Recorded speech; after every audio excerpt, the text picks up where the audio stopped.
Ashamaa harka fuunee hordoftoota chaanaala kootii kan biyya keessaa kan biyya alaa bakka jirtanitti nageenyi waaqayyoo isin haa baay'atu. Akkam jirtu nagaa keessanii ani nagaa kootii galata waaqayyoo isiniin jedha. Isinis hordoftoota koo hundi keessanuu baga nagaa naa taatanii isiniin jedha. Akkasuma immoo warroonni chaanaala kiyyaaf haarawaa taatan sabiskiraabii gochuudhaaniin nu jajjabeessaa isiniin jedha. Itti aansuudhaan immoo warroonni sabiskiraabii naa gootanii laayikii naa gochaa jirtanii hedduu galatoomaa ulfaadha. Akkasuma koomeentis warra keessan hundi keessanuu galatoomaa warra eebbistanillee hundi keessanuu galatoomaa ulfaadha. Waaqayyo isin haa eebbisu isiniin jedha.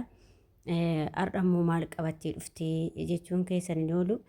Wanti nan qabadhee dhufee yeroo baay'ee gaafiitu jira. Gaafisa namni yoo namaa deebisuu baate akka waan nama san nama tuffatee namatti fakkaata waan ta'eefani ijoollee baay'anii akkamitti hojjettanii akkamitti dandeessee yeroo hojjettu eenyutu daa'ima kana sirraa qabaa akkamitti dandeessee mana akkamitti qulqulleessitaa nyaata akkamitti hojjettaa moo daa'imummaa qofa qabdaa warroonni naan jedhanis hin jiru jechuudha. Innaa isaaniif immoo deebii een ta'a jedheeti yaada. Kanaaf deebisinii deebisuu dhufe jechuudha. Isinis maalidha mucaa kanaa eenyutu sii qaba gizee ati hojjettu naan jettanii gizee amma haati biddeenaa ishii lammaffaatuun hin dhufissanii yeroo nyaata hojjedhu nan dhibu. Akka ammaa kanaa miti hin guddanne yeroo xiqqoo san daa'imti nama dhibdu hin beektani. Ijoollee na beekan illee hin beeku gizee san daa'imti nama dhibdu. Anuyyuu lafa godhaa fa'a hojjechaa fa'a laayivii seenaa hojjechaa manallee na qulqulleessaa. Rakkoon qabu bakka maaliif dirraa jarra godhee wanna isaan taphattu jala naqee hin jira wanta isheen keessaan baane san akka algaatti gama gamana jira keessaa hin ba'u. Achuma keessatti waan inni taphattu fa'a itti godhaa kan akka manaatis hin jira.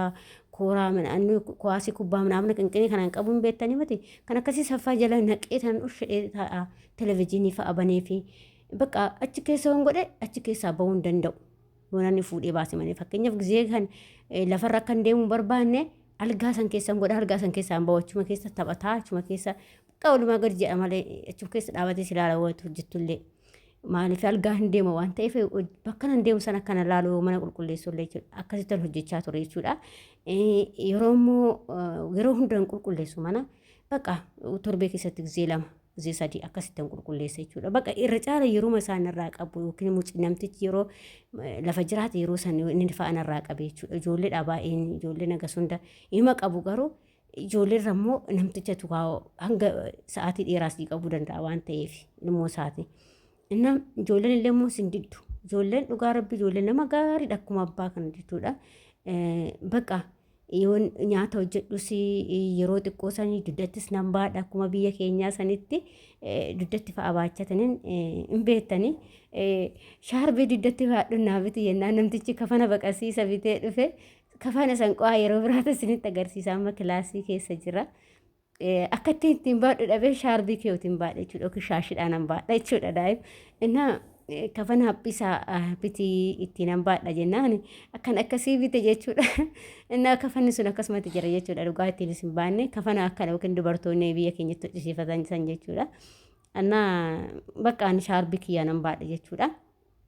Akka waan bakka ijoolleen kun dhufanii suuraan akka isaan waan ba'aa kan hin beekne bakka akkanatti baatti burtukaan daa'ima baatti maal ilaalaa jedhu viidiyoodhaan adaadawwan itti fa'a dawwalanii itti agarsiisu. Wayyoo tumtee biraa galte maal ta'a kaa xiqqoo ishii bira taa'inaan jedhu bakka obboleewwan haadhaa jechuudha. Baay'ee na jaalatu obboleewwan haadhaa jechuudha. Warri faamiliin isaanii namumti jibbuyyuu jiru faamiliin gara aaddisii tanaallee kan gara abbaallee kan gara haadha ijoollee tanaatillee jechuudha. Bakka baay'ee na eebbisu jechuudha bakka takkaan agarre sararatanyaa akka itti daa'ima guddistu akka ofiisitti itti dadhabdee itti dafqitee bakka waan hedduu naan jedhu jechuudha.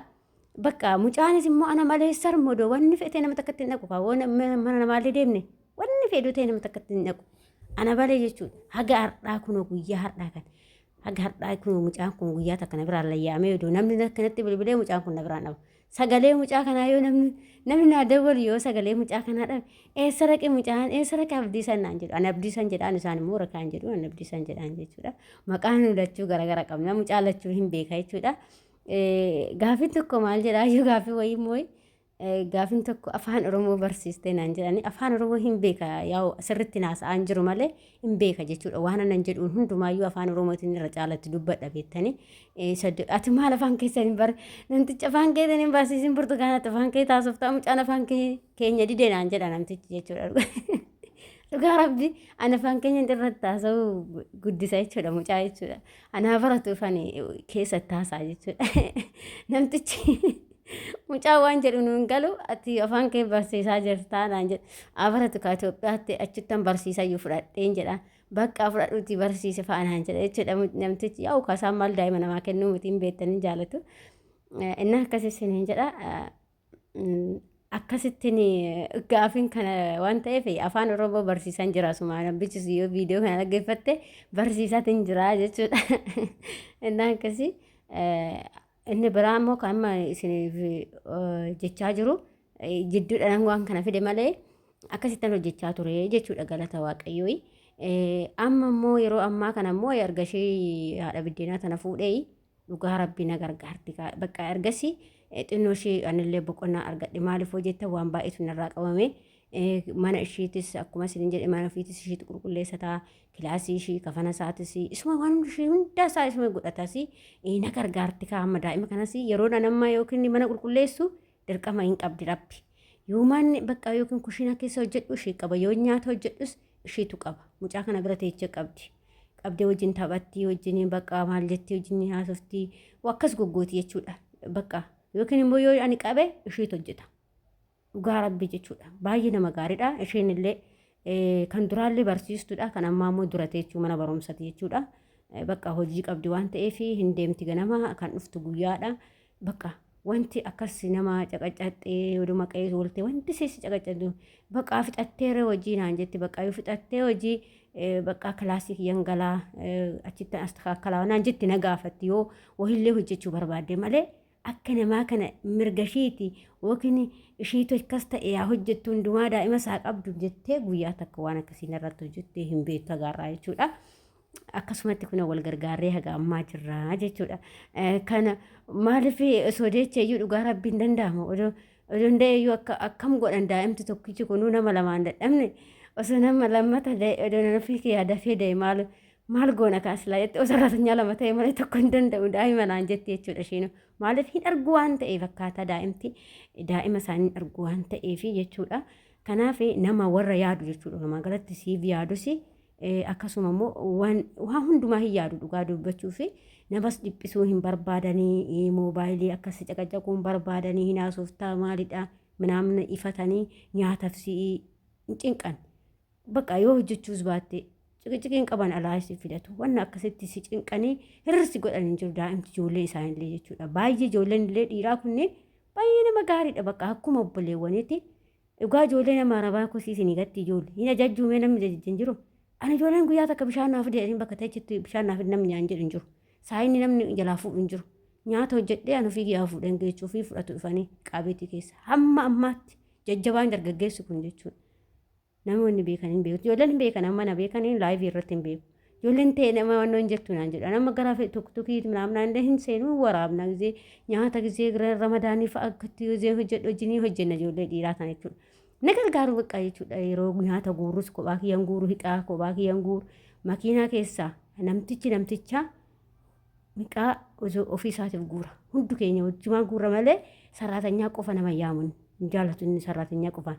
Waliima hundi keenya yoo na hojjedhu ijoollee hundumtu yaaniiti yoo yookiin hojjennillee anis ijoolluma hundi keenya yaaniiti makiina irraa hiqaa guurra malee ani qofti fuudhu abadan waan akkasiin jaalatan dhugaa rabbi maaliif bakka nama jechuun nama akkanaati jechuudha.